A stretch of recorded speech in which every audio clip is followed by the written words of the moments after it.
Hey guys, in this video today, I just want to show you how much I made as a YouTuber with 15,000 subscribers last year in 2020. So here we go. This right here is my YouTube analytics portal, and what it does show is I had 2.2 million views, 84,000 hours of watch time, 6.9 thousand subscribers that subscribed to the channel, and that equated to $10,882.97 in revenue, which I think is quite an insane figure. Like for my channel, and the content that I provide, I didn't expect that I'd have a revenue like this. But let's do a breakdown and see what the most popular videos were and see if there was any sort of impact these kind of videos made towards this type of revenue here. First off, in year 2020, I changed it up quite significantly over the years prior, primarily because I aim to upload at least one video per week. And for me, that's pretty much a good balance with what I can create and of course, the time that I have. So with this little schedule here, it seems like the YouTube algorithm picked up on it and they promoted my videos a lot more.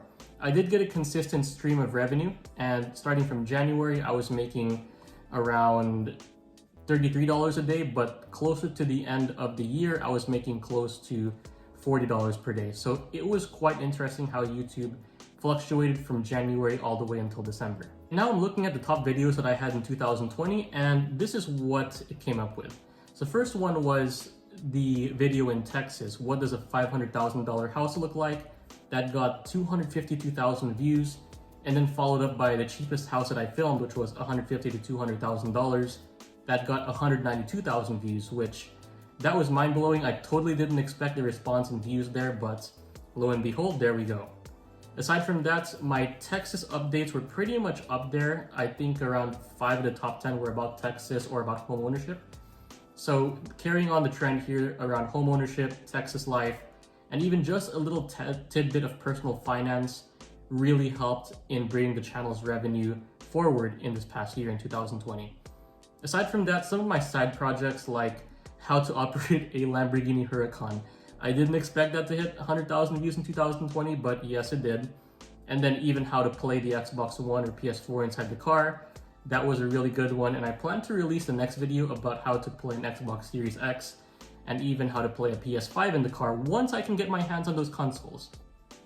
Aside from that, I tried to focus on videos that people would come back and watch often. So one of these examples would be like how to clear the check engine light, or even how to fill out a car title in Texas. So things that are simple and repetitive tasks that people would have to constantly come back to. That's something I wanted to release because the audience base with those videos would just increase over time. So now over here, I'm showing my monthly breakdown in revenue. So my least earning month appears to be March with $631 in revenue. And then towards the end of the year, my highest earning month would have been December with $1,108 in revenue, which is interesting because every year YouTube likes to reset. And it seems like even though I have the same number of views, YouTube will pay less as it does its little reset, and then the curve goes up towards the end of the year, even with the same amount of views. So it's quite interesting.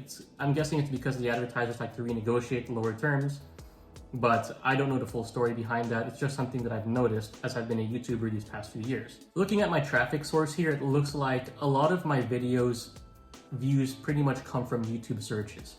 So coming up with certain titles, topics that people would like to search for, even tags that people may commonly use when they're searching for a video, those appear to have helped me the most. The next after that would be the external searches at 22%.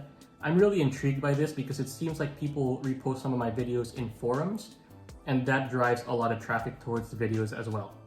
Then we go down into browse features, so it's like if you're browsing on the TV or in the mobile phone, that's driving some of the views as well.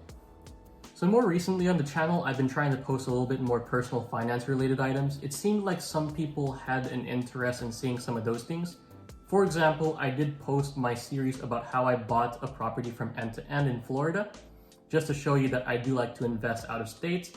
I even showed my 401k portfolio as well as my stock portfolio because some of you really feel like it would help, especially my explanation of how I came across these funds and other stuff like that. Please let me know down below what you think would be helpful for you, because that would help me in terms of what I should create next. If it's something about more personal finance, more about my consulting life, more about Texas life, more about cars, I'm really curious to see, because at this point, the niches that I've found that I want to talk about are pretty much within the Texas realm, or even the consulting realm, or even the personal finance realm. But I'm really curious down below. Let me know what you think, and I hope that this helps you guys, especially for starting out YouTubers. I've pretty much been filming just on this iPhone right here, a light source, a couple of light sources around me, and then just a fresh set of ideas. But other than that, thank you guys very much for watching. I really hope that this helps you out, and I hope to see you in the next video. Goodbye.